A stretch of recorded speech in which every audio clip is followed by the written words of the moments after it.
hydrogen in a liquid state, it is necessary to keep a close check on the condition of this fuel. The hydrogen is not in the proper state or at the proper level.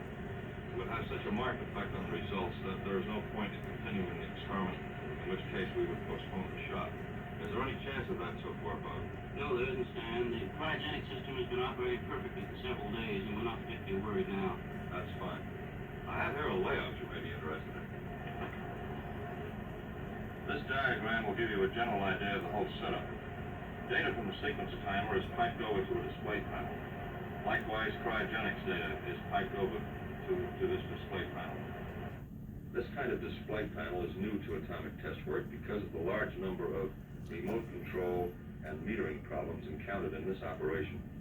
For one thing, the master timing and metering apparatus is located next door to the shot cap rather than being placed some 20 miles away on Parry Island as is usually done. This close view is possible, of course, because the lens of a television camera rather than human eyes is watching events. So cryogenics data piped direct from Mike and information from the sequence timer is transmitted from the small building attached to the main cab and is relayed by way of a TV antenna atop a 375-foot tower to the Estes.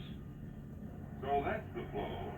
From timer on through to display panel, cryogenics data to panel, picked up by a television camera and relayed on out to the Estes.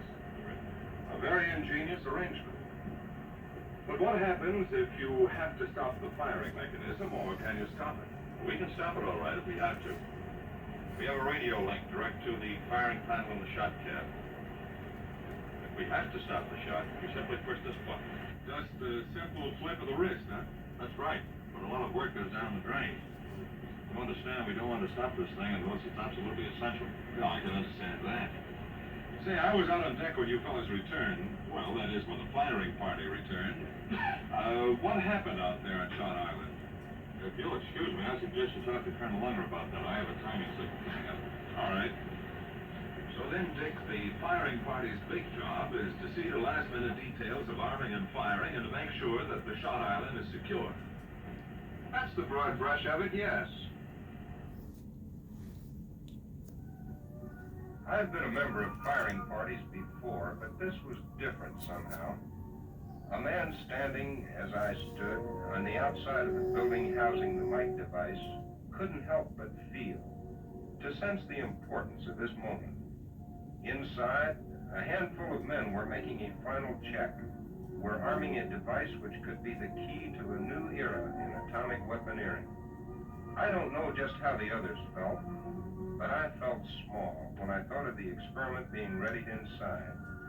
This one test could take us out of the realm of kilotons into the fantastic world of megatons.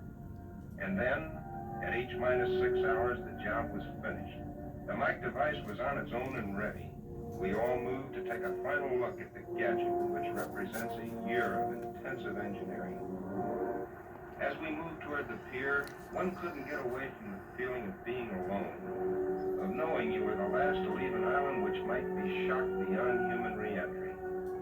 We made the run from Shot Island down to the anchorage of the Estes off Parry in a fast crash boat. Soon after, the Estes made way through the deep entrance between Parry and Japtan Islands, out to a point 10 miles southeast of Parry, the rendezvous area of the task force ships. We finished our job at the cab, came over the side, and here we are. Waiting on station just like everyone else. Well, we won't have to wait much longer, Dick. Right, thanks.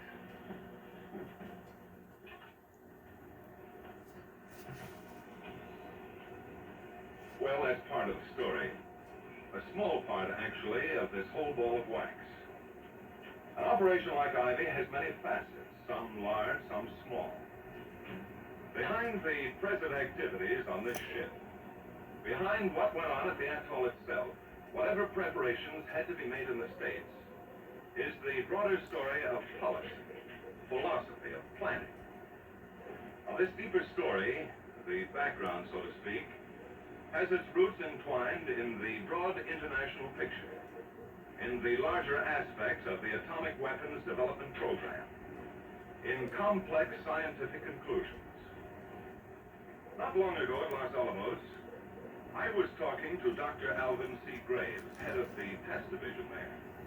He's on board now in Flag Plot as the scientific deputy to the task force commander.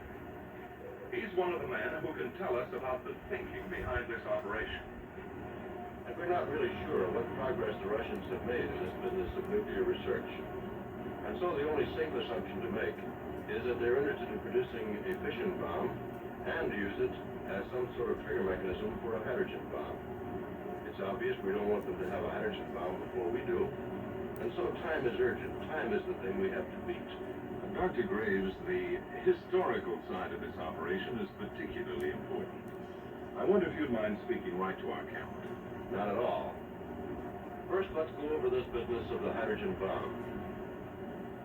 Why use hydrogen? Hydrogen permits us to have an inexhaustible source of energy. It's plentiful. We don't have to worry about the critical mass limitation. Second, we can get hydrogen very cheaply. If we can use deuterium, we can distill it from ordinary seawater. We're floating on it right now. That's very interesting, Doctor. But what is deuterium? I was coming to that.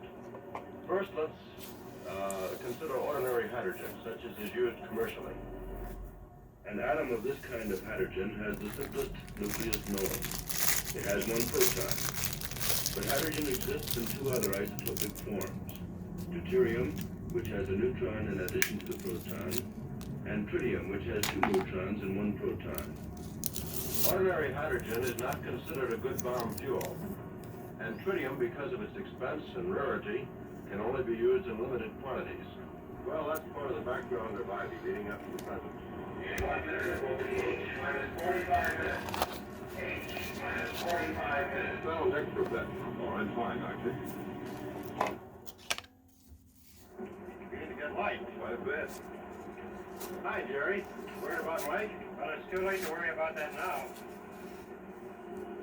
The shot island is about over there? That's right. It's generally north and west of us.